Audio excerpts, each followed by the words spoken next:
following program is a production of Hō'ike Kauaʻi Community Media.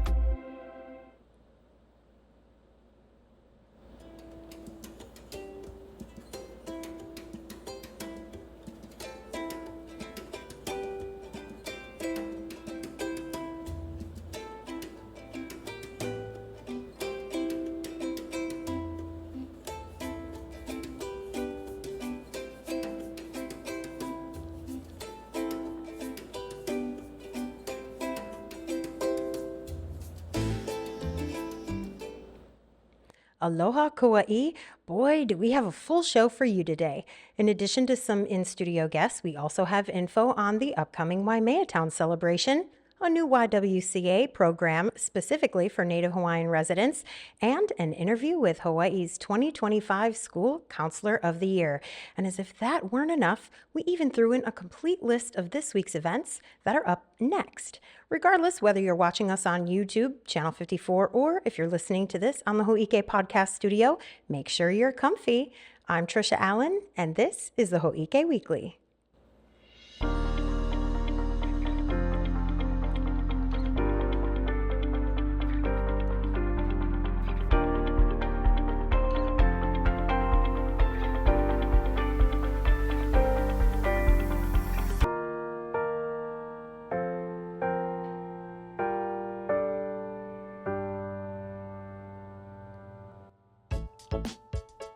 We know your favorite part about the Hō'ike Weekly is finding out what upcoming events there are to look forward to.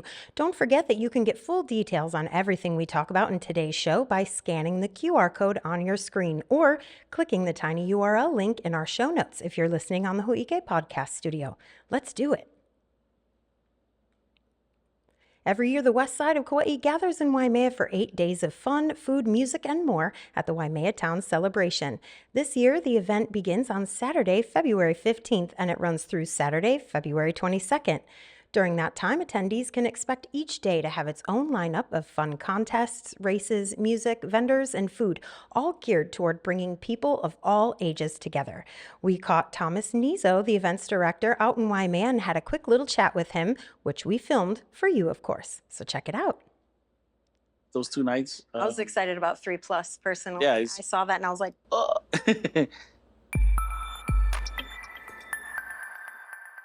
Kauai. I'm Tricia Allen here with Thomas Nieto. He is the director of the Waimea Town Celebration, which is in its 48th year. 48th year. Now, this might be a silly question, but you haven't been directing it for that long, right? No. Okay. Probably for the last 7 years. 7 years. Tell us a little bit about the celebration. Now, for anybody on the west side, you've already probably experienced it, and if you haven't, you should.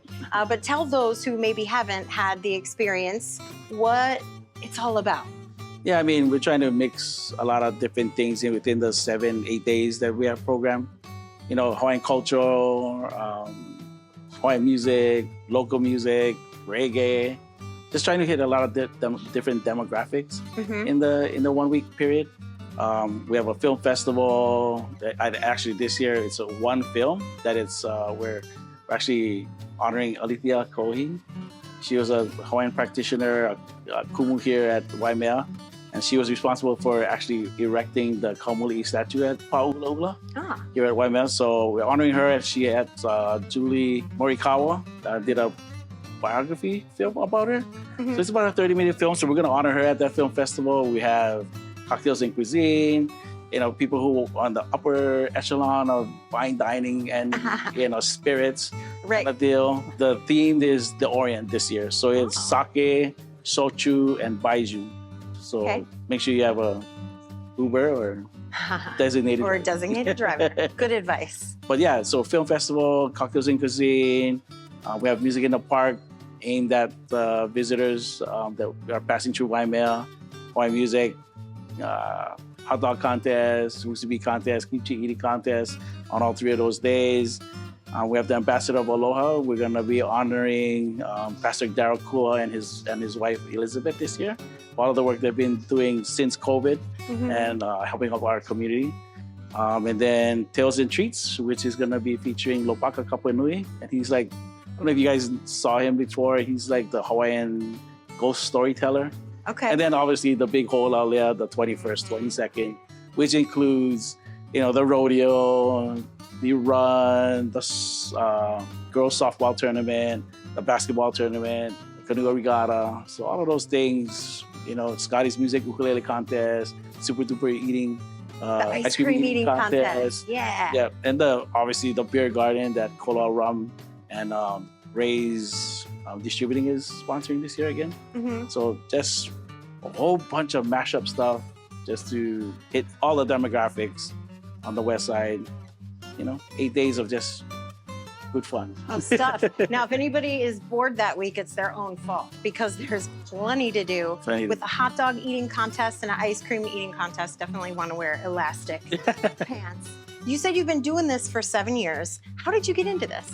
Well, 7 years as the festival director, Ah. but 22, I think, overall. Just participating? First started off as the logistics person through PMRF. Then I guess I did a great job doing that. And somebody said, hey, can you do entertainment for us? Started doing entertainment. Then they're like, hey, you did such a good job. Why don't you do t-shirts? Started doing t-shirts. Like, hey, you did a good job. Why don't you do the beer garden? Started doing the beer garden. So after a while, getting all those things under your belt, like, why don't you just take it over? That's what you get for being good at what you do. And so, nah. But yeah, so I enjoyed it. I mean, this past 20-some years been, a great payoff. Now that I'm, the festival director, Mm-hmm. I have this, tradition that I do on a Saturday night, the last band, when they hit their first note, I step up on the stage and be like, this is my payment, right? This is why I do it, is the smiles that we get, right? And like, that's kind of like my motto is, I measure my success by smiles per dollar. Like how much money I can spend, and the return on smiles is how I measure my success. So that's kind of my thing when I get up on stage and just look out on the sea of people having fun, from little kids to teenagers to young adults to kupuna, Mm-hmm. all having fun at the same time, at the same venue, is what I live for, because all of this is not paid. Really? So it's all volunteer, no doubt. Well, it's worth it to the community here because they really, really enjoy it. And it sounds like you're going to be the director for a while. Don't have any Yes. plans to go anywhere, Yeah, right? don't have any plans to go anywhere. That's good news. I have a feeling that Hō'ike is going to be able to capture some of these amazing moments at the Waimea Town Celebration, being that 2 of the staff live on the west side. So we'll be seeing you again, and you'll be seeing us again at the Waimea Town Celebration. Thomas, thank you so much for taking time to come and visit with us and tell us about it. It sounds like a blast. Yeah, so it's going to be a good time. Yay, looking forward to it. Thank you Yeah. for your time. The Kauai community players continued their performance of Ripcord this week and next, with shows on Thursdays through Sunday until March 2nd. The 7 p.m. shows take place on Thursday, Friday, and Saturday, while the 4 p.m. shows happen on Sunday. And all the shows are performed at the Puhi Theatrical Warehouse, located at 4411 Kikawaiana Street in Lihue. These shows are known to sell out, so keep that in mind when scanning our QR code for details. On Monday, February 17th, the Ho'olaulahui Hawaii Mobile Health Clinic will be at the Lihue Christian Church from 10 a.m. till 12 noon with a food distribution by Hawaii Food Bank Kauai, a box lunch talk story, and health resources for everyone. There is no appointment required for these services, and service is on a first-come, first-served basis. The Mokihana Club's 55th annual music scholarship competition is now open. This competition is open to all graduating high school seniors who are living on Kauai, going to major in music. They want to continue their musical studies, and that they plan on pursuing a career in the music industry. Details about the scholarship as well as applications can be found at themokihanaclub.org/music. The Garden Island Arts Council continues its celebration of 42 years of bringing Kauai audiences the very best of Hawaiian music and culture with their signature event, E Kanikapila Kako. This 8-week concert series that began February 5th features authentic Hawaiian music experiences and performances by Hawaiian artists every Monday until March 25th. Their performance for week 3 of the event is entitled Jammin' with the Masters and features a performance by Ledward Kapana, Jeff Peterson, Bobby Ingano, and David Kamakahi. Complete information on the event can be found at gardenislandarts.org. The Garden Island Arts Council's also hosting a Japanese incense making event at Japanese Grandma's Cafe in Hanapepe on Saturday, February 23rd. From 1 p.m. to 4 p.m., attendees will get to craft 8 to 10 all-natural incense cones, experience the Monko tradition of listening to incense, and take their creations home in a beautiful kiribako, or Japanese wooden box. Registration is required for this event, and you can get that information by scanning our QR code. A men's event for dads is being held at Alakoko Fish Pond on Saturday, February 22nd. It's from 9 a.m. until 2 p.m. and will feature speakers Mason Chalk from Kupu'ai Leadership Development and Chris Molina from Liliuokalani Trust. This event covers the important roles that fathers play in our families and community, and it promises to be a day full of encouragement, skill building, and of course, fun. Space is limited and registration is required. To get info, call 808-821-2520 or email kacierto@cfs-hawaii.org. All right, Kauai, it's news flash time. We're going to give you the latest in a quick and easy to swallow format that won't bore you to death. Let's start with the nurses' strike update. The Hō'ike Weekly's been keeping tabs on what's happening in regards to the nurses' strike at Wilcox for a while now. We first reported on it back in October, then again a couple weeks ago during a 3-day strike. And now today we have some guests in the studio to give us an update on negotiations between the hospital administration and the nurses union. Check it out.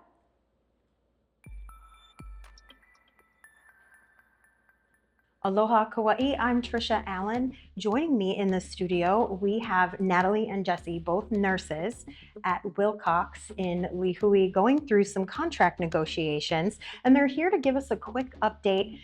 There was some action at County Council yesterday. Would you ladies tell us really quickly what that was about? Well, currently we are doing contract negotiations, and our main concern is safety and nurse to patient ratio. So how many patients a nurse has. On the mainland and on Oahu, they're going for 1 nurse to 4 patients, 1 nurse to 5 patients max.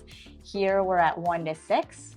And when they cover breaks, they end up having to take on another nurse load, which is 1 to 12. Which is really scary because that shouldn't be happening. And we just really don't think that that should be happening, and we're trying to fix that. So you're working on trying to get smaller ratios, nurse to patient ratios, so that you can perform your job more safely. Is that correct? Yes, and that will allow us to have more time with each patient. So like if you think 1 nurse taking care of 6 patients, when you break that down in an hour, if you were to try and see all 6 of your patients every hour, which is what HPH requests, we do like hourly rounding, you get 10 minutes for each patient to see in the hour. And you have to then do your assessments, administer medications, check vital signs, address changes in condition, anything like that. So right now where the nurses are carrying 6 patients, what we're asking for is 5. And that just gives an additional 2 to 3 minutes per patient. Like it's not that much, but in that amount of time, that gives you the chance to, oh, maybe my patient's vital signs have changed and now I can address this. Or, oh, maybe my patient needs pain medication. Maybe they soiled themselves and they need to be changed or assisted up to the bathroom. And if you didn't have those additional couple minutes to see that patient, you could miss that, and that patient is going to be suffering. Oh, I see. So this isn't so much about pay as it is about the ratios. That seems to be the main focus, right? Absolutely. Yeah. There's been a ton of studies showing that each additional patient that a nurse receives increases mortality and death by 16%. And if you keep it at a safe level, then you're preventing people from dying in the end, because you're getting to the treatments quicker, you're noticing changes quicker. And, you know, if we could prove that we could prevent all these deaths, I feel like things would change a lot quicker. And that's why we're trying to speak out, because we've been speaking out for years and years and nothing has changed. So we're really hoping that the community can put pressure on the hospital to create a better hospital setting for Kauai. And the hospital is going to keep saying, they're like, well, look at our patient satisfaction scores are really high, and there's all these quality metrics that they'll point to that show that, you know, we're not having in-hospital infections and things like that. And that's because our nurses are busting our butts. Like, we're working hard, we're missing breaks, we're not taking lunches, because we're taking care of these patients so well at the expense of our health and sanity. And then we're losing nurses too. No one is staying to work.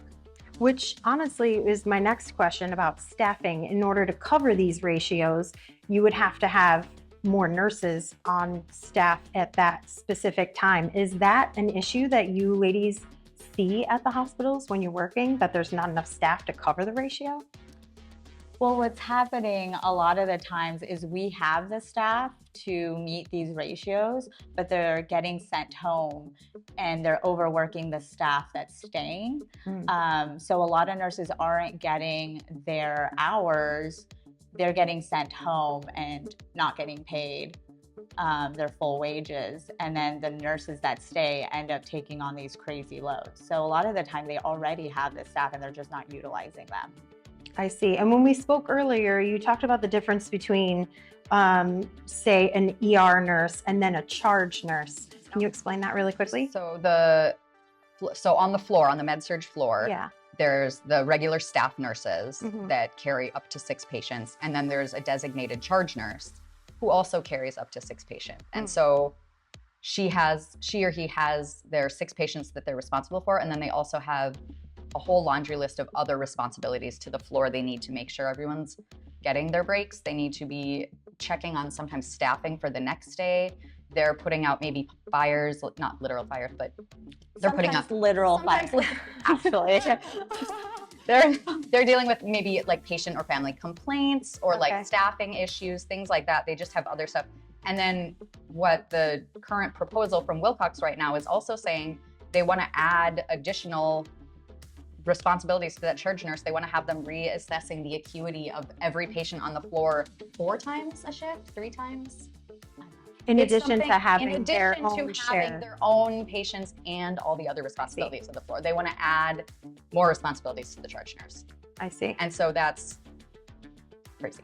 on the mainland, the charge nurse doesn't have patients, so they can focus on organizing and transferring patients and, you know, staffing for the next day, and then also breaking nurses so that people actually get a lunch in their 12-hour shift. Okay. Lunch is good. Yeah, food is good.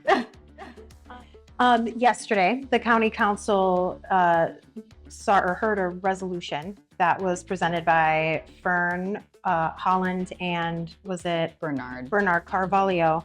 And so what's the next step from this point? What is your next step? Ideally, this is such a small, it's just the county council resolution. Like we said, it's not mandating Wilcox to do anything. It's not legislating anything. It's just kind of like an official opinion piece, I guess. But it could be the steps towards state legislation. I see. That was floated at the beginning of the legislative session in January, I think. And it was deferred. Oh, I There see. was legislation in process for mandated safe staffing ratios for the whole state. Yeah, unfortunately, Greg and Jackson deferred the bill so I that see. nobody could vote Yeah, on then it. they said their argument was that they weren't experts. They couldn't speak to hospital staffing ratios, so they deferred the bill, but then that shut down the committees that they had tasked with learning all about how staffing ratios work. That blocked them from even submitting any of their testimony. I see. So if people care about this situation and want to be kept up to date, they should definitely pay attention to state legislation because it may come through there again. But also that information can be found on, is there an Instagram page or a website? yeah, the Hawaii Nurses Association Instagram page. So it's HNA, the HNA Instagram page. Okay. And we'll put that right here on the screen for you so that if you would like to find out information, you can go there and get it. What's one thing you would like the public to know about this whole situation? That we just want the best for our community. I mean, the nurses have put their livelihoods on the line to get the message out that things should be the same as the mainland and Oahu. Just because we're a community hospital doesn't mean we get lesser ratios or worse care. Like, we deserve the same care. Yeah, I mean, the biggest thing is that Oahu has better ratios in their HPH hospitals, and Wilcox is a part of HPH. And Wilcox refuses to meet those same ratios for our patients here, and we don't feel that that's safe or fair. I watched the county council meeting yesterday, and I heard something about having it, because Kauai is more of a rural patient situation versus, I don't know, I guess Like a trauma one City, or something. yeah. trauma or something. I mean- How does that play a part in So that's the staffing? thing that really makes me mad, because on the mainland, California, for example, hundreds of thousands of hospitals. Doesn't matter if it's a community hospital, if it's a city hospital, level 1, level 2, there's all different kinds of hospitals in California. They all follow the same rules. It doesn't matter what kind of hospital you are. You could be in the middle of nowhere. Those rules apply to everyone. All people are created equal. It doesn't matter. Yeah. So it's rural versus like City, yeah. So it's like, it's just comparing Wilcox to Straub. So Queens. Straub is in the middle of a city. There are other hospitals around it. So like Straub, for example, they don't take trauma patients because all the trauma patients go to Queens. They don't take pediatric patients because all the pediatric patients go to Kapi'olani. Okay. But for us, we're a rural hospital. So we take all of those things because we don't have anywhere else for them to go. I see. Potentially we transfer them, but those transfers can be delayed. Those transfers can take a long time. And so in the interim, we are still caring for them. Okay. And in the end, California has very similar hospitals to ours where, they have to take all of the different types of patients, and they get the same ratios as everybody else because they have their own unique struggle. And sometimes it's harder to be in a hospital like that because you don't have specialties that are focused on pediatrics and, infants and stuff like that. So it can be harder, and it doesn't make sense that that's one of the excuses that they're using. Oh, you guys aren't as sick.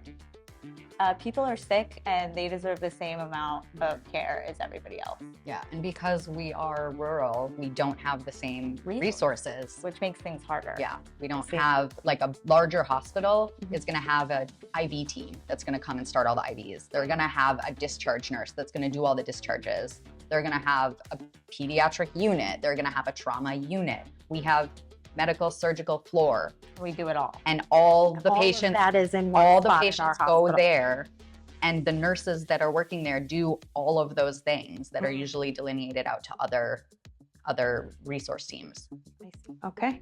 Well, thank you for coming in and giving us a quick update. Again, we'll put this Instagram page where people can go to get information about your situation. And I can't thank you enough for coming in and letting us know about it. Thank you. Thanks. The YWCA has launched their newest program for Native Hawaiian and other Pacific Islander communities this past week. It's called Ho'omana i Ka Lahui, and it'll have multiple locations, one on the North Shore in Anahola and the other on the west side in Keikaha. We were able to meet up with the program's director, Kavena Bagano, just before she held the Ho'omana i Ka Lahui open house in Anahola. Take a look. Aloha Kauaʻi, I'm Tricia Allen, and I am here with Kavena Bagana. She is the director for Ho'omana i Ka Lahui. We're at the Anahola location, but there are going to be other locations, right? Correct. Okay, where are the other locations?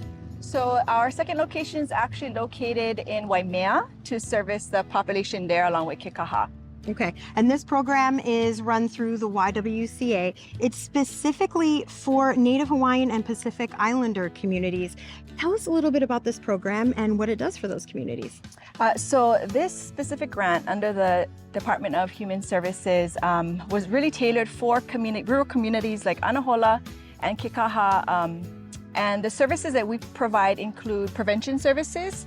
So we do a curriculum that specifically helps students to learn life skills to empower them on healthy relationships and setting boundaries. And so we provide prevention, and mainly for the Hawaiian immersion communities, Hawaiian-focused charter schools. So I'm here at Anahola at Kanikapono Charter School. I'll also be servicing Haumana, our students at Kawaikini, along with Kanaka School on the west side. Other services, we have crisis intervention services, advocacy, telehealth, case management as needed.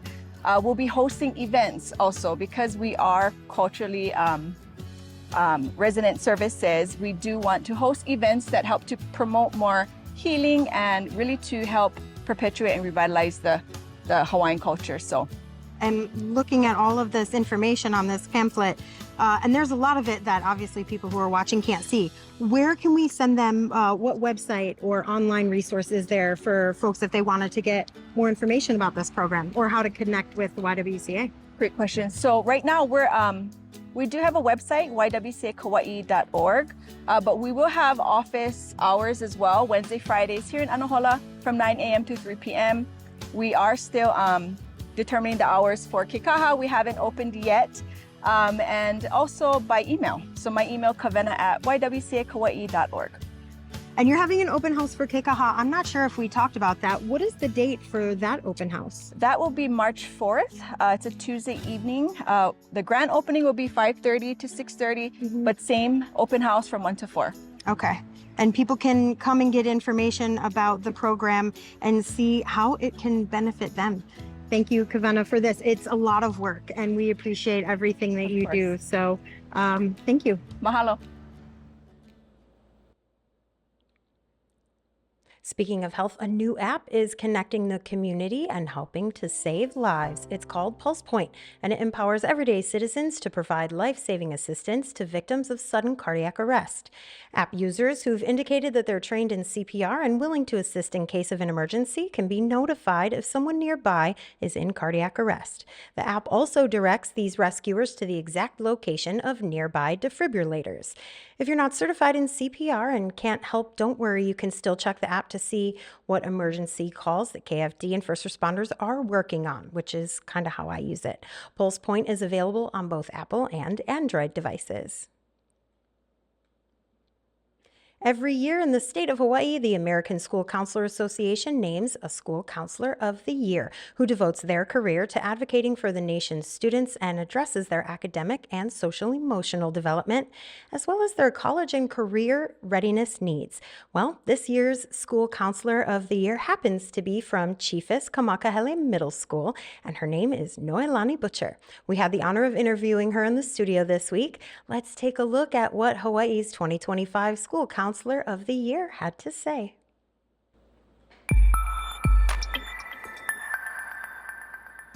Aloha Kauaʻi, I'm Tricia Allen, sitting next to the Hawaii State School Counselor of the Year, Mrs. Noelani Butcher. How are you today? Good, I'm wonderful.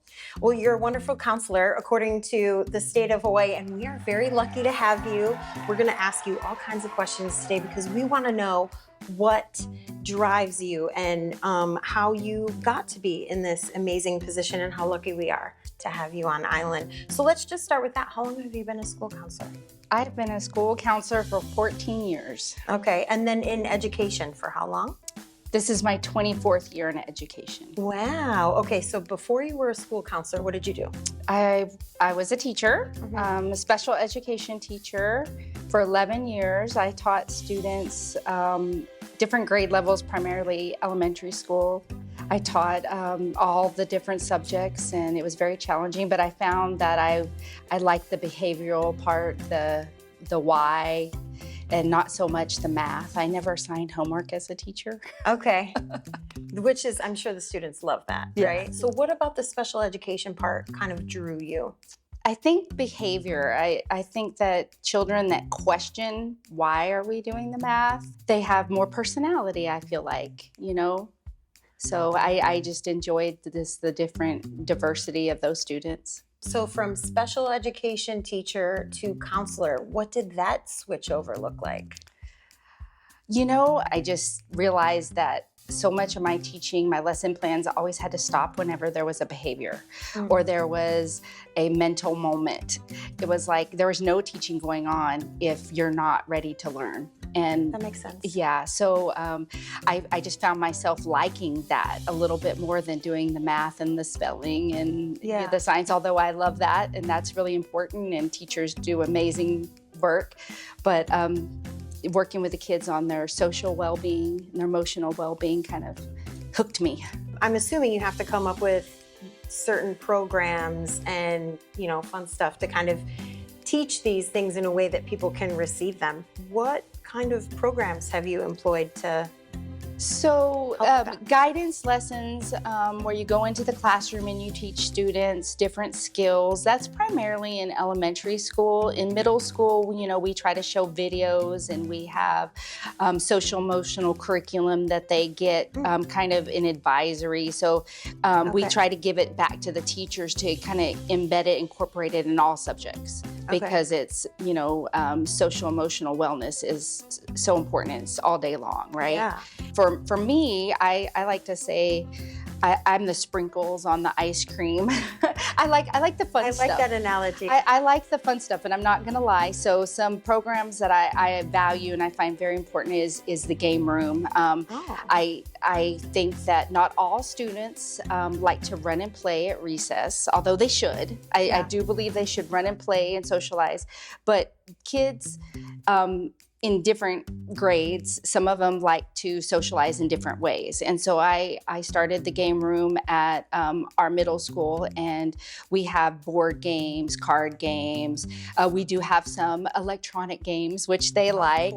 But they're socializing during all that. And so, you know, kids can choose to come in and do different things, and we run tournaments and we try to make it fun. But I just like to give them a different place to go, more selection, because no two kids are the same. Yeah. And they don't want the same thing every day. Yeah. What's one of the most like memorable experiences that you've had as a counselor? Oh, there's memorable. probably so many. Well, I have to say, okay, I'll tell you one. I was in elementary school and I'm teaching this beautiful lesson on controlling our emotions, emotional management. We're watching a video, we read a story, and a student just gets up in the back of the room and does a cartwheel. And so as the adult in the room, nobody saw. So I'm like, do I keep teaching or do I like say something about the cartwheel? And I still remember who that student is. He's graduated now, but I kept teaching. It was a beautiful lesson. Nobody knew, but after the lesson was over and the class was over, I did talk to that student about doing a cartwheel in class. What do you say? Just had this energy and wanted to get it out. I know. You know what though? Sometimes you just got to do a cartwheel. School Counselor of the Year. Did you know you were up for this?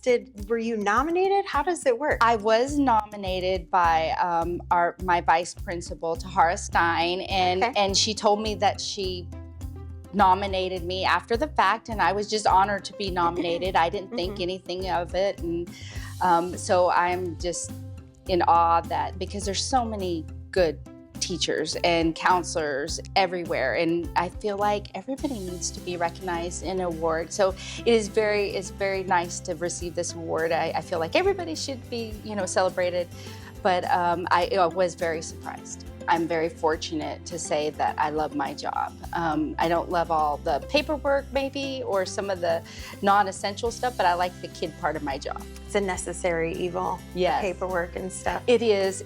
So whenever I can go to the game room, you like it just as much as the kids. I do actually. Yeah, I tell my principal, I was like, you want to keep me happy and keep me here, let me have my game room so I can didn't make the game room for the kids, you made it for yourself.